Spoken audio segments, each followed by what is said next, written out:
Hello. Hello.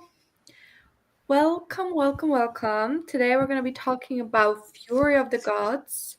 Yes, I knew you would have the book because I don't. By John Gwynne, which is the final book in the Bloodsworn saga. hmm Um, what did you think here?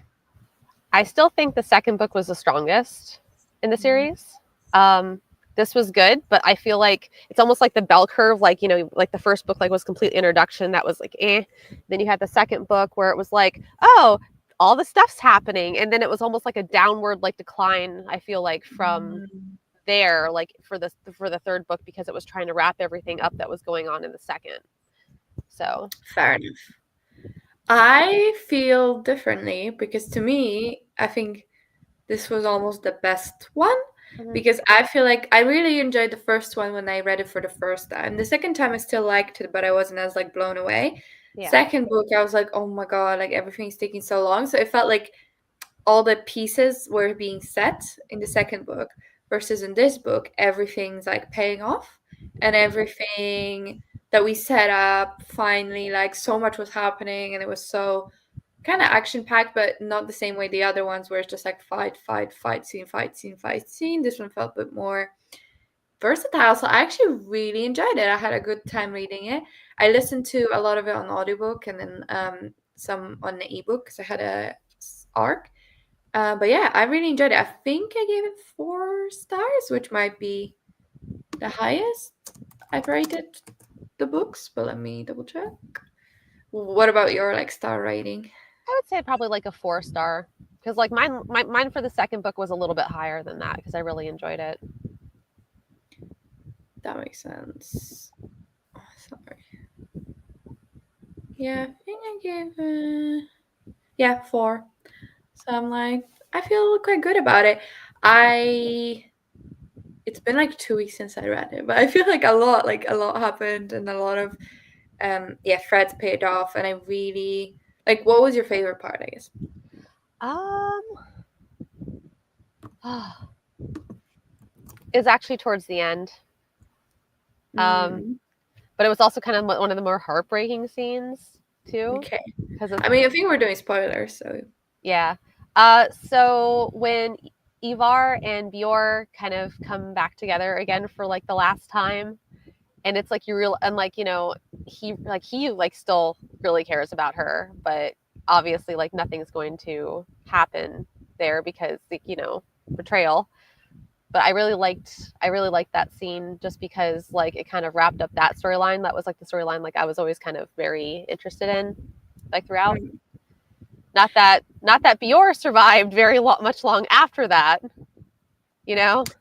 Okay. So wait, Hannah says I'm gonna need a plot summary. Who lived? Who died? Who told their story?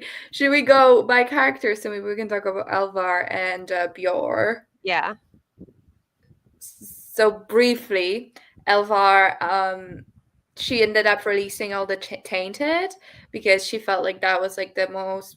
So we find out that her protector, who was his name? I forget. um Grend. Grant. No, He is the guy that's always around, yeah, I think it's something like that. He is tainted, so yeah, that finding out that for her was quite an ordeal, and she ended up not her actual dad, but yeah, her father figure. They yeah, do ask that question. He was tainted, so she ended up for him releasing all the tainted from their bonds, including Ulfir the god. And she made the god swear an oath that he was gonna put humanity first, I guess, both tainted and not tainted. And she became known as Elver Break Un- Unchainer? No, Breaker of Chains? No, that's Daenerys. I forgot what her nickname was. But basically, she then died because the rat god killed her, but she lives on in history. And then Bjor was there when the god killed her, and when he realized that she actually wasn't a slaver and let everyone go. Um, he returned. He was very torn, and he returned the little boy to Uspa, his mother, and then he was killed. What I found hilarious about this book is how many blood feuds there were, and yeah, everyone had blood price to pay. So everyone wanted to kill someone else. And it was just the whole third act of the book. It was just people ticking off the people they wanted to kill, which was kind of funny. So I really enjoyed this story as well. I think I really like the like rising tension of Bjor, his like loyalties shifting and changing, and him like questioning whether he's on the right side. I loved Elver and her story progressing, and like how she ended up seeing that releasing everyone from captivity was the right thing to do.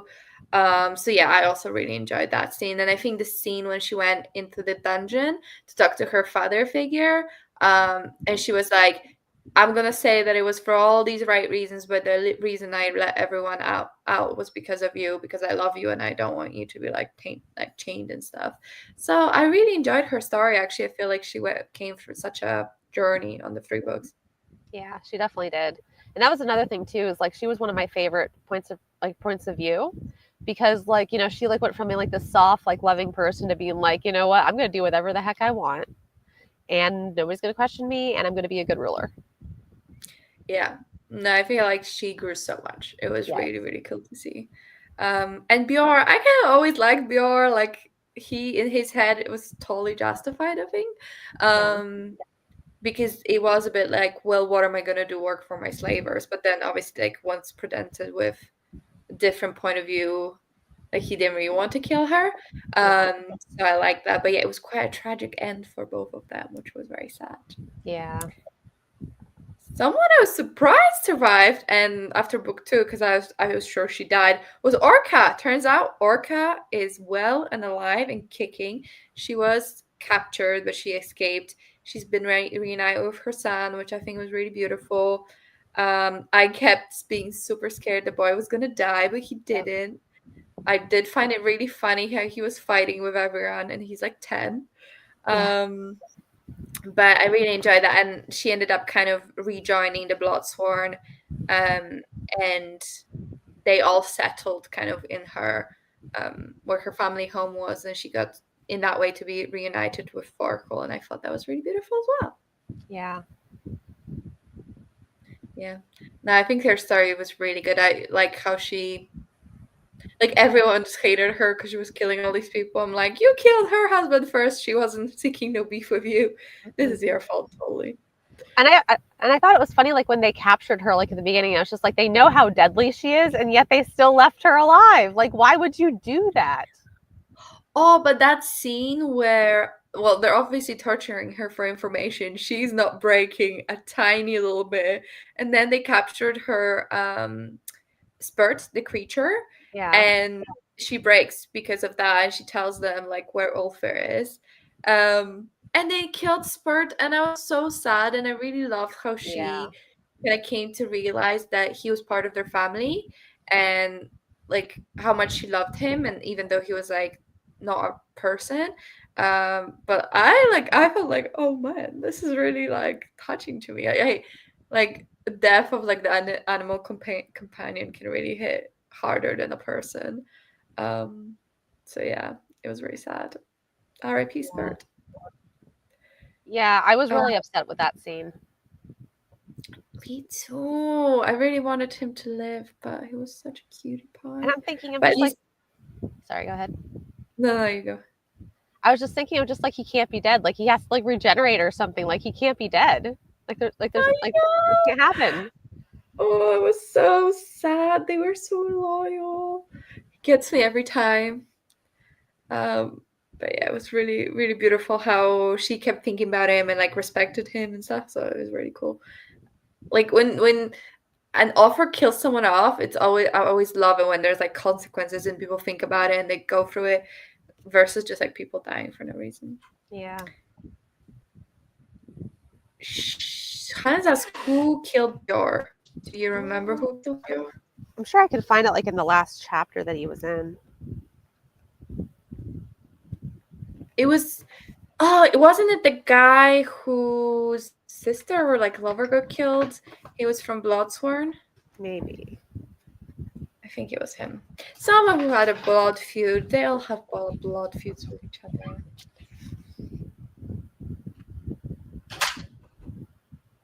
It was very like eye for an eye and the whole world goes blind. It said Gunnar Prow.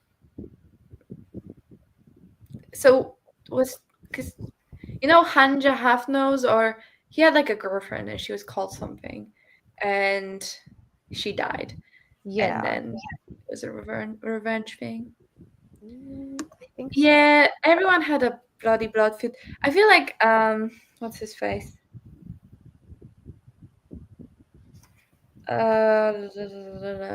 The guy. What's the guy of name of the main guy who has a POV? Varg? Goodavar? No. Let me have a look. Varg, yes, you're right. Varg. He collected like three people. Like 3 people had a blood feud with him. Like 5 people had a blood feud with Orca. It was just so funny. I also found it really hilarious. So Varg, what's new with Varg? He took a revenge on his sister's killer. He found him and found revenge, which I thought was really good. I kept thinking she was alive, so when they like confirmed she's dead, I was like, no, you know what I mean? Because I was Yeah. so sure she would be alive. He got together with his trainer, Rakia. No, Yeah, Rokia. that one. I quite liked it. I feel like there was like some indication in book 2, and then there was a lot of quiet, and then they were like, "We're gonna do this or what?" Which I appreciate. Yeah. Who killed his sister? Just some guy. I don't think we know anything about him before that. Mm-mm. It's just some guy. And then what happened? Like at the end, he's just Bloodsworn, right? I was surprised, like with as many people, like I thought for sure Varg would end up dying because with as many people as he had, like that he made really angry, somehow he still managed to come through it without any one of them trying to kill him. Yes, that's true. I was like, wow, he's gonna be effed. Like 5 people will try to fight him for a blood feud at once, but actually not really. Like he did his blood feud, and then that was kind of the end of it. Feels like. Yeah, I don't I remember think as so. well. And then it's just Goodvar left. He's dead, so you'll be happy to know that Yes. he died. Did Var kill him?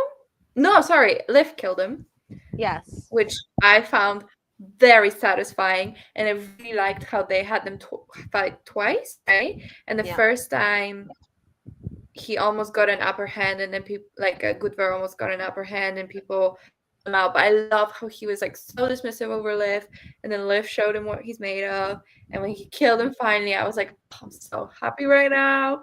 It was really well done. Yeah. He's just, but at the same time, I found him so funny because he's like, I'm done here. I want to go home. I just want to chill. I don't want to kill anymore. I'm scared.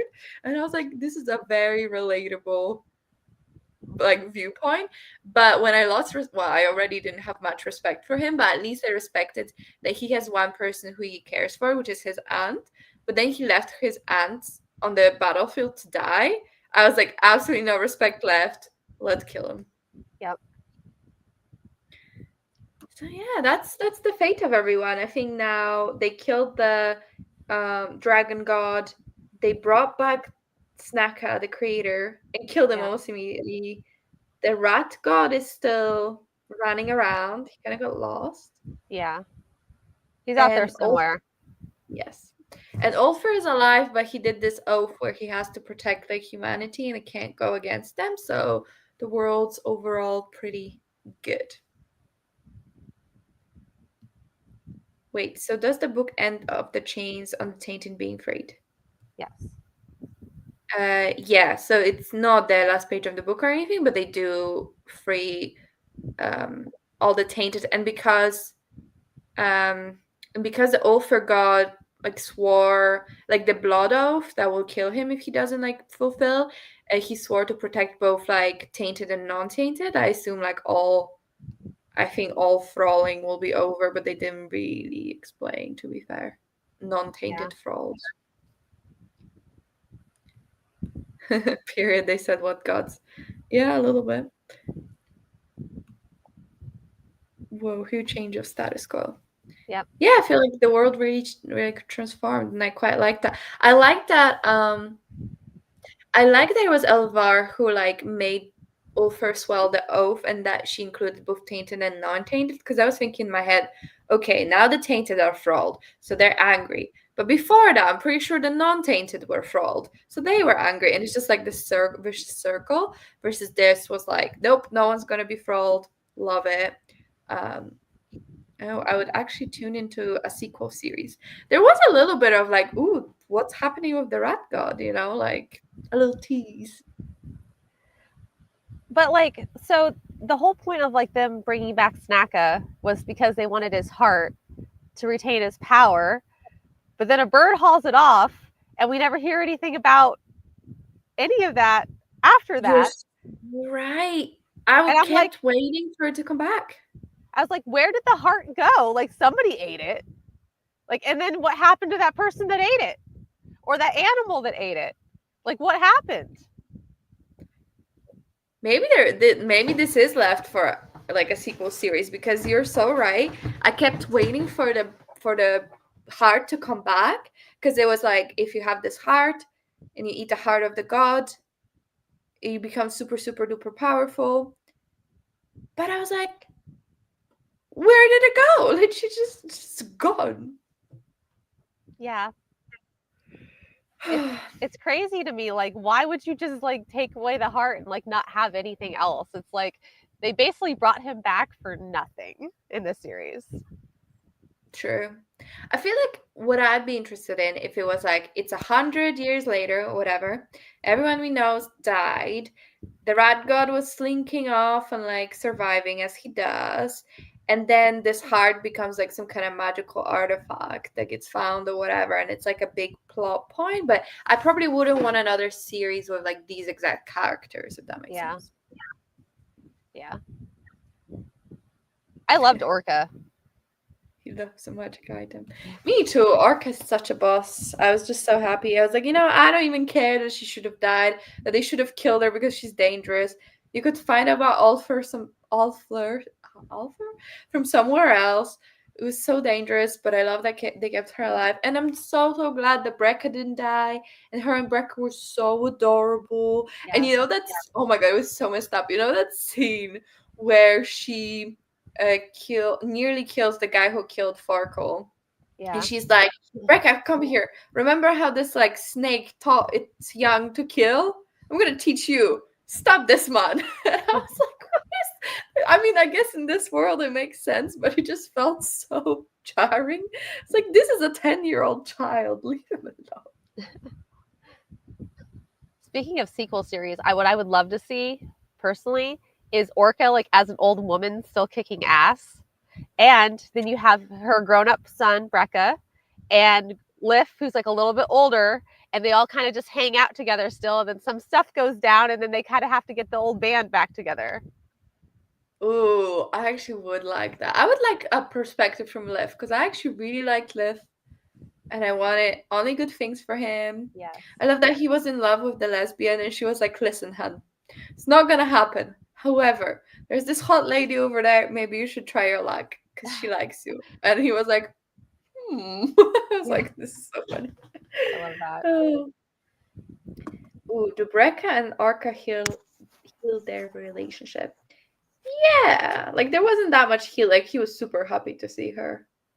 And they were like thick as thieves. Like she wasn't letting him out of her sight after they reunited, which I respect. Can't believe we finished it. Like, I know. So many months in progress. So overall, like, what did you enjoy the series? Would you? I like this better than the last series read by John Gwynne, The Faithful and the Fallen. I think this for me like was a lot more. I'd agree. I think it had way more tighter like pacing and plotting. That it wasn't just like a bunch of walking. And I think I was more interested in the world. Like, I think I'll remember details about it for longer versus like Malice. kind of gun to my head, I don't think I could tell you what happened or what it was really about or like what was unique about the world. So I agree. I think it was stronger. I still feel like it's not my type of writing because he focuses on things I don't enjoy as much, which is more like the fighting Yeah. and that kind of that epicness side of it versus I'm more like relationships. Uh, but I do think it was an improvement, and I really like him as a author. He seems like a nice guy, so I want good things for him, and I want him to succeed. But I'd probably pick up another one, but I might try to read it as it comes out, so I don't have to read it all in one go because they were Yeah. like very dense to read in one go. Yes. Yes, they were. Yeah, I was like, these are very thick. Like second book, I was ready to give up, but the second half of second book was actually much better. So you win Yeah. some, you lose some. Yeah, I still really like. I mean, I don't mind a thick book. Like, I like thick books actually because like it gives like a lot more time for progression of the storyline. So I think that maybe like that was like another reason like why I kind of enjoyed the second one a little bit more. Yeah, that's fair. I mean, I do also like a thick book, but for me, then it needs to have like relationships and characters. Like, I think that's what I prefer a book to focus on versus like, I mean, I like an interesting world, but this one's more like the fighting and like epic battles and like magic to an extent versus like interpersonal relationships. Yeah. Um, but yeah, I do think it was well written, and I think it could scooch cut out some fight scenes because I'm like, how many can you really have in one book? But besides that, like I did enjoy it. I'm glad that we read it together because I probably would have abandoned a book too. But I actually really liked book three, and I really found the ending satisfying. So I was like, I'm glad I got here, even though the journey was bumpy in some parts. Yes, I agree. I would love to see like Orca or like Brecca as an adult because like if he was beating, can you imagine like they were like all like into their story, you know, like all they're like trying to like, become like legends and stuff so that people would like sing tales about them. Could you Yeah. imagine like how like many of those people that Brecca took out who were like questing for that got taken out by a kid? Like that would completely like ruin like any like kind of like legend that they had, no matter whose kid he is. Like it's it was like the whole, you know, like difference, like it probably like in body weight and then like, you know, like size and everything else. And he's just over here just murdering away, you know, like in battle. So I found the image of a 10-year-old child with a little sword running around just stabbing people so funny. I yeah, was like, I love it. It's like, I agree. Like, all these it's hard warriors, and there's a child like, ah! And it's just so funny. yeah. I can't imagine like what their last thoughts like were like as soon as he stabbed them, like this is how I go, like this is what takes me out. I know, it's so funny. Ah, so did you have anything else about the book you wanted to talk about? I don't really think I do. I mean, I kind of feel like, you know, like we, because I mean, this is like the last book, so obviously we're just like wrapping it up. But I feel like Orca is now like the charge, like is now in charge of the Bloodsworn because Glornar died.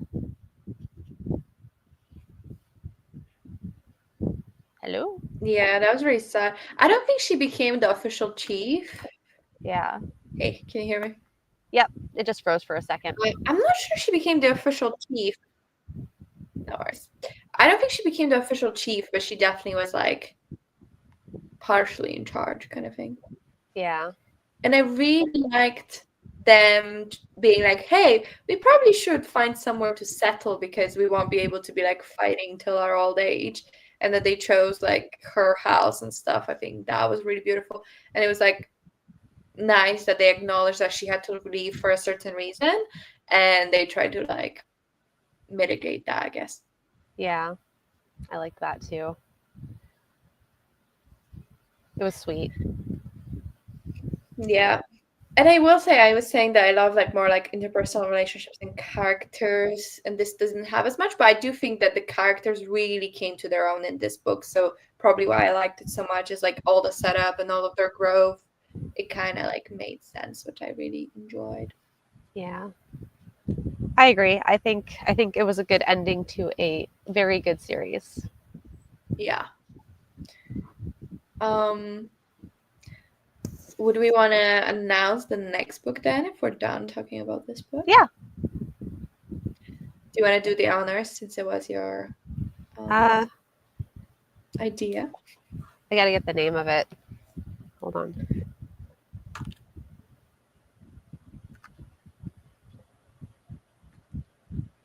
Let's see.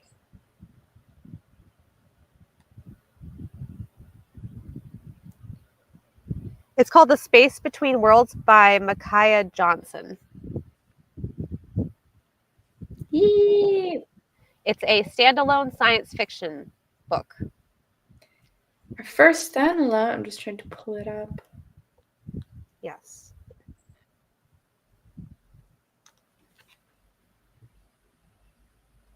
I'm very excited. It looks really good. It'll be a nice break from all the big books that we typically dig into. It will be. I mean, I don't think it's that small probably, but at least it's a standalone. I think that's really it's honestly like about it's honestly probably like about like half the size of this. It's not long. Fair. It's saying 336 6 pages. Oh wait, but it's not a standalone. It's not. Did they come out with another one? Those Beyond the Wall, there is like another one. Hold on. I thought it was a standalone.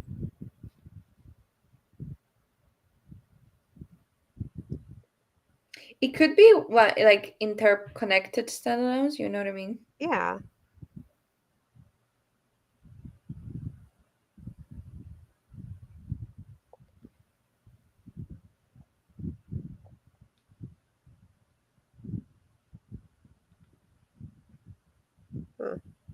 So it says there was a sequel, but it can be read as a standalone. Okay. So we can see if we like this one, we can pick up the second one. Yeah, definitely. I mean, they both got like pretty good ratings, and actually, those Beyond the Wall actually got slightly higher. Very excited. I should figure out where to get it. Question: are we reading that in January or reading it in February? I'm good for whatever. I mean, it's a thinner book, so I don't think it's going to make that much of a difference when we do it. Should we do it January and talk about it like first weekend of Feb or something? Yeah, that would work. Well, you heard it here first. I will announce it on Blue Sky as well. Was there anything else we need to chat about? I feel like I've said everything about the book. Nice. All right. Thank you so much, Helen, for hanging out with us. Thank you, anyone else. We'll see you for the next one. See you soon. Okay, clicking it. Okay. Bye.